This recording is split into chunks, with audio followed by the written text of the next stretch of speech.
akan melepaskan kamu dari segala dosa-dosamu. Ayat 31. Jikalau Bapak Ibu ada orang Kristen, orang percaya yang jika melihat dosanya, dosa masa lalunya yang telah ia buat dulu, kemudian ia merasa itu perbuatan saya masa lalu bagi dirinya, bahkan ia merasa betul-betul malu, menceritakan pun rasanya ia malu, apalagi melakukannya kembali, apalagi ia mengingat-ingat, apalagi untuk melakukannya kembali lagi. Sungguh Tuhan sudah bekerja di hatinya. Sungguh kita tak merasa kalau kita menjadi orang Kristen yang percaya, sesungguhnya itulah pekerjaan Roh Kudus yang diturunkan kepada bangsa Israel pada waktu itu setelah mereka kembali dari pembuangan. Allah menurunkan kepada mereka supaya mereka tidak kembali akan dosa-dosa pemberontakan mereka kepada Tuhan Allah. Kalau itu terjadi, itu berarti sungguh-sungguh ia sudah bertobat, bukan sekedar bertobat, tetapi sungguh-sungguh dengan segenap hatinya ia sudah bertobat. Tetapi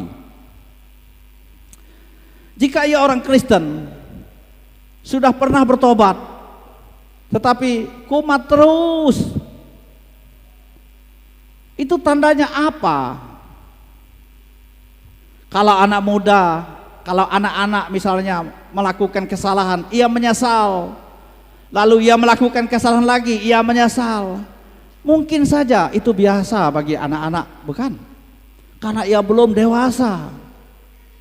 Tetapi jika itu orang tua, orang Kristen yang sudah lama, orang dewasa, tapi terus menerus menyesal,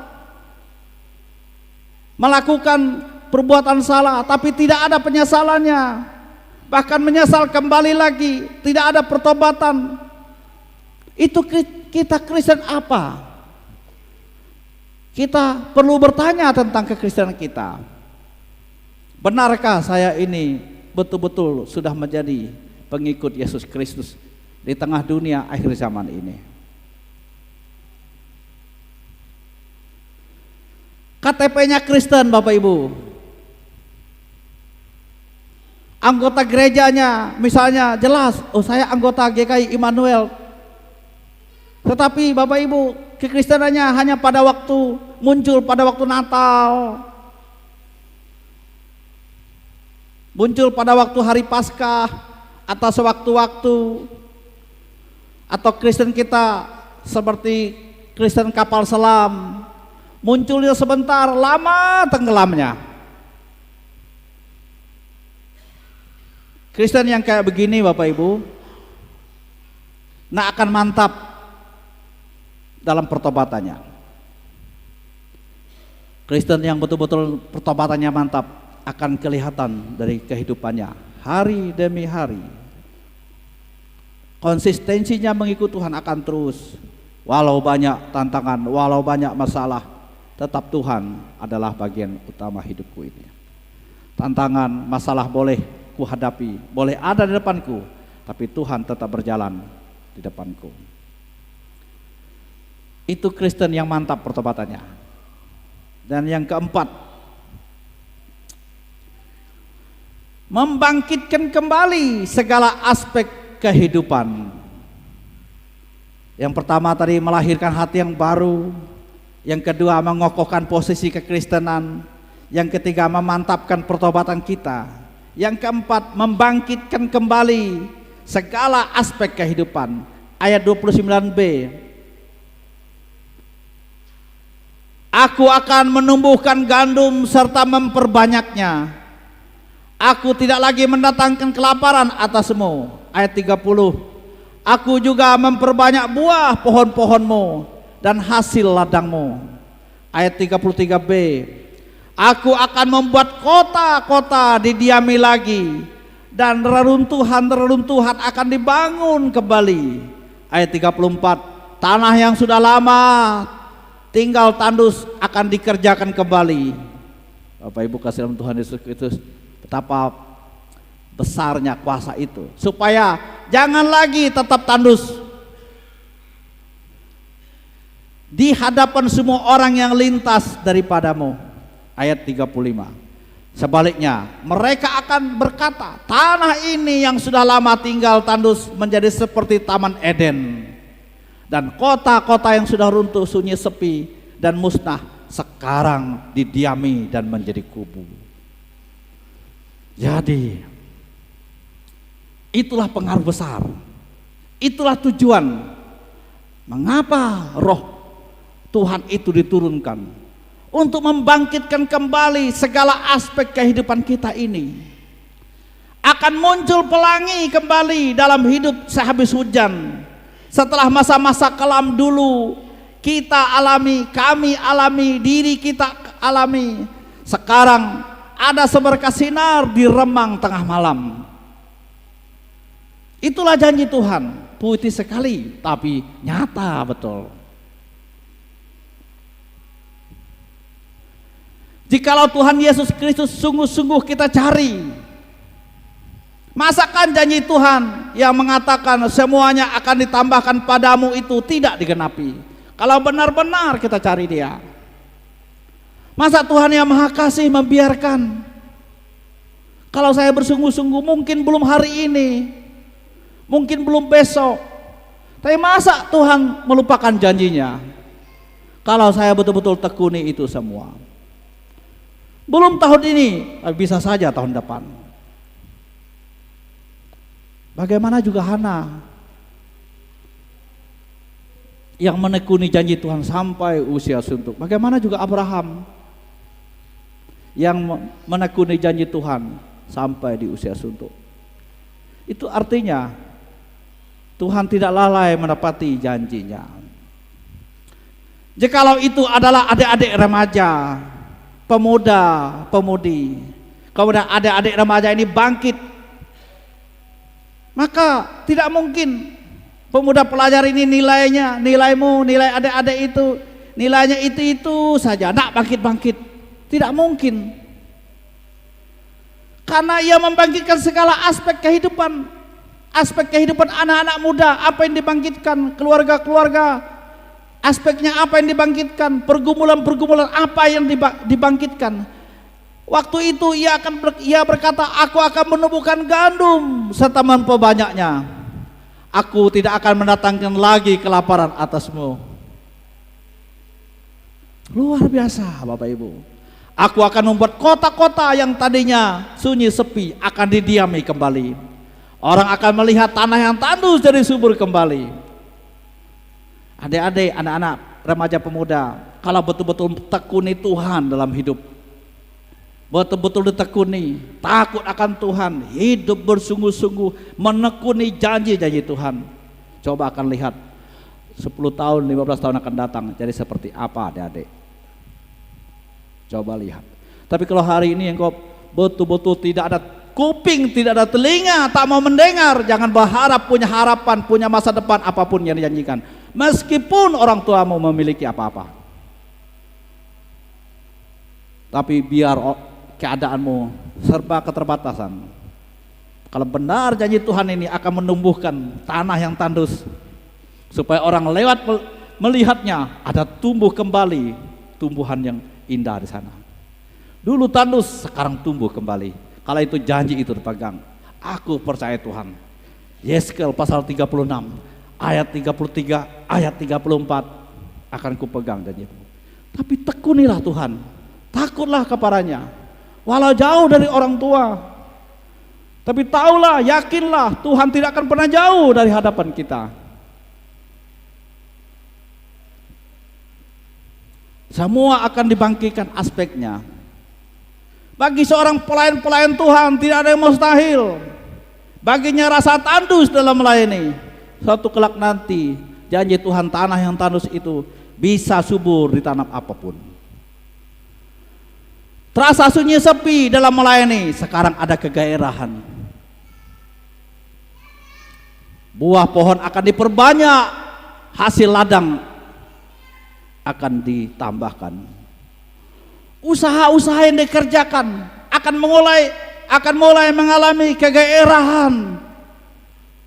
Janji Tuhan, aku akan memperbanyak buah pohon-pohonmu dan hasil ladangmu mulai bergerak maju sedikit demi sedikit, akan ada gerakannya. Orang miskin lapar, jikalau ia ada dalam Kristus dengan benar, tak mungkin terus lapar dan miskin. Apalagi Tuhan menekankan ia mencari orang yang miskin dan terlantar, baik rohani dan jasmani, untuk menerima kasih dan rahmatnya yang besar. Karena itulah Tuhan datang ke dunia ini. Dia mencari yang terhilang, yang terlantar, yang lapar, yang haus. Datanglah kepadaku, hai yang berletih lesu dan beban berat. Kalau itu janji Tuhan, berarti ia mencari kita. Jangan ragu berkata bahwa Roh Kudus akan membangkitkan segala sesuatu yang dengan tujuan untuk meninggikan dan mempermuliakan nama Tuhan. Jangan ragu memperkatakannya. Kita dengan yakin berkata dan benar bahwa Roh Kudus akan membangkitkan segala aspek ekonomi kita, segala aspek kedudukan, jabatan, masa depan yang semakin Tuhan akan suatu kelak nanti akan diberikan. Anak-anak muda, sabarlah. Jika hari ini anak-anak muda banyak memikul kuk, berterima kasihlah kepada Tuhan. Karena janji Tuhan, berbahagialah anak-anak di masa mudamu. Anak-anak muda, engkau banyak memikul kuk, kelak pada masa tuamu engkau tidak akan kehilangan berkat. Kalau hari ini banyak susah penderitaan anak-anak muda, keluarga-keluarga muda, itu wajar. Karena Tuhan sedang menggenapi janji-janjinya. Kelak pada masa tua engkau menikmati berkat itu. Anak-anakmu akan diberkati Tuhan. Usaha-usahamu akan mulai tumbuh kembang. Tapi di mana janji Tuhan bisa digenapi? Hanya kepada orang yang sungguh-sungguh mencari Dia. Ada alasannya. Mengapa Ia membangkitkan segala aspek ekonomi kita, jabatan, kedudukan, masa depan yang akan dijanjikan Tuhan. Adakah alasannya yang kuat? Ada, Bapak Ibu. Alasannya tidak lain. Tadinya mungkin kita hidup poya-poya. Sekarang kita, ketika Tuhan ada beserta kita, kita mendengar, menerima Dia bersungguh-sungguh. Tadinya kita hidup poya-poya, semakin sekarang kita menjadi bijaksana, bukan? Tadinya kita putus asa, hilang harapan, kita kecewa, kita terluka, rasa khawatir yang amat banyak. Sekarang Roh Kudus memberi kekuatan, sukacita, dan hidup penuh pengharapan. Bukankah itu akan berdampak terhadap kebangkitan aspek kehidupan kita? Tadinya kita hidup tidak ada syukurnya, tidak bisa berterima kasih, selalu berkeluh kesah. Sekarang kita ada dan merasa di balik-balik yang dia alami itu ada rencana Tuhan dalam hidup kita. Mungkin Tuhan mau supaya kita mengubah kehidupan kita yang keliru dan yang salah.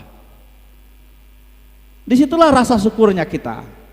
Wah, kalau saya harus menerima seperti ini, Tuhan Yesus terima kasih. Kalau saya harus kehilangan seperti ini, Tuhan Yesus terima kasih. Aku bersyukur karena Engkau ajarkan aku untuk bersyukur. Memang berat rasanya, tapi aku harus bersyukur. Mungkin saja ada yang harus kuperbaiki. Kalau itu terjadi, sungguh Roh Tuhan bekerja amat baik, sehingga betul-betul aspek hidup kita akan dipulihkan oleh Tuhan. Tuhan selalu punya rencana di balik-balik segala peristiwa orang percaya alami. Kalau kita betul-betul sudah percaya tapi tetap saja mengalami segala persoalan dan peristiwa-peristiwa, memang itu ada rencana Tuhan untuk hidup kita. Yang harus mungkin kita perbaiki, yang harus kita renda kembali. Apa yang tidak bangkit? Apa yang tidak pulih? Tak ada yang tak mungkin akan terjadi di tempat kita. Dan bahkan Bapak Ibu yang malam ini pun adik-adik datang di sini, yang sudah betul-betul mau belajar. Mungkin segala kesederhanaan kita mengadakan doa dan puasa, tapi Tuhan Allah di surga, Ia melihat kita. Tentang apa? Tentang doa kita, tentang pergumulan. Adakah Bapak Ibu yang berdoa, Tuhan, inilah pergumulanku? Adakah ada adik berdoa, pemuda-pemudi, Tuhan, untuk inilah aku berpuasa Tuhan, untuk satu pergumulanku ini, aku akan kulakukan sepanjang waktu ini. Untuk satu hal ini Tuhan, dengarlah aku. Saya tidak tahu satu hal apa yang paling penting Bapak Ibu. Dan kalau tidak cukup satu hal, dua hal apa yang sangat penting? Berdoalah, Tuhan, untuk dua hal inilah aku berpuasa dan berdoa. Aku akan berdoa subuh, aku akan berpuasa sepanjang hari. Aku akan berdoa lagi pukul 12, dan aku akan berdoa lagi pukul 3 sore.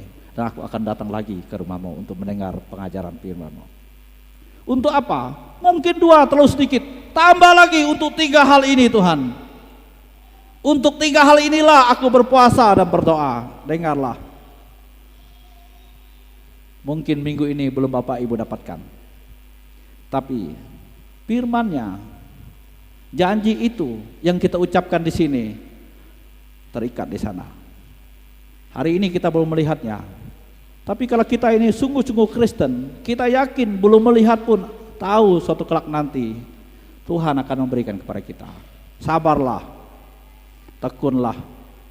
Mungkin pada waktu kita tidak ketemu lagi satu kelak nanti, ternyata anak ini berubah. Mungkin 5 tahun yang akan datang kita tidak sama-sama lagi. Anak ini diberkati Tuhan, bapak ini berubah, Tuhan memberkati dia. Itulah jawaban dulu 5 tahun yang lalu pernah kulakukan tempat ini, kata Bapak Ibu, kata adik-adik sekalian. Jadi kita sudah belajar tentang tujuan Roh Kudus, melahirkan hati yang baru, mengokohkan posisi kekristenan kita, memantapkan pertobatan kita, membangkitkan segala aspek kehidupan. Tuhan Yesus memberkati kita sekalian. Roh-Mu yang kudus, penuhilah. Roh-Mu yang hidup, mengalirlah dalamku. Ku buka hatiku, jamalah. Mari kita bangkit berdiri.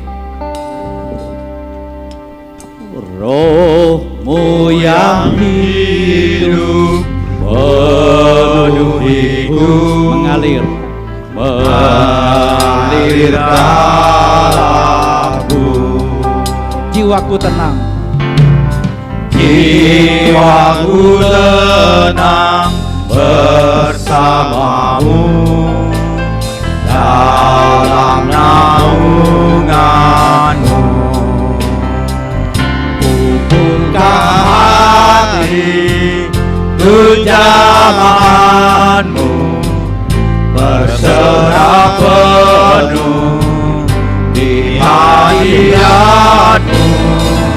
Kau ambil alih seluruh hidupku, di altarmu menyembahmu, di altarmu menyembahmu.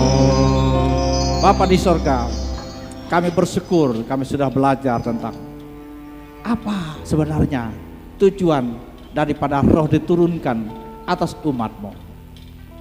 Terpujilah nama Tuhan Yesus Kristus. Malam ini, malam yang kedua kami ada di tempat ini. Kami bersyukur untuk sukacita, kesabaran, dan ketenangan yang Tuhan berikan kepada kami. Terimalah Tuhan, berkenanlah apa yang kami lakukan di hadapan-Mu. Berkatilah firman-Mu ini Tuhan, dan selesailah ibadah kami malam hari ini. Sebelum kami pulang ke tempat masing-masing, Tuhan, aku berdoa minta berkat-Mu. Kalau ada di antara kami yang bergumul di tempat ini, pergumulan apapun Tuhan, Tuhan tahu isi hati mereka. Untuk satu hal mungkin, untuk dua hal, tiga hal, empat hal, dengarlah mereka. Pulihkanlah ekonomi kami Tuhan Yesus. Berkatilah segala pekerjaan kami. Buatlah anak-anak muda mempunyai masa depan yang baik. Berilah telinga kepada adik-adik pemuda-pemudi untuk mendengar nasihat orang tua mereka. Kuasailah, ketuklah pintu hati mereka dan ketuk pintu hati Roh Kudus. Berilah berkat rohani untuk kami. Teguhkan kami, panggilan kami sebagai umat-Mu, percaya Tuhan. Lembutkanlah hati kami yang tegar. Jamahlah kami Tuhan, sekali kami mempercayai Kristus sampai akhir hidup kami. Berkatilah gereja-Mu ini. Pakailah gereja-Mu ini menjadi gereja yang berdampak-dampak bagi pekabaran Injil Yesus Kristus. Tiga berkat ini aku minta kepada Engkau. Berkat di dalam nama Allah Bapa, Putra dan Roh Kudus diberikan kepada kami hari ini sampai hari Maranatha. Yesus datang menjemput. Saleh-saleh.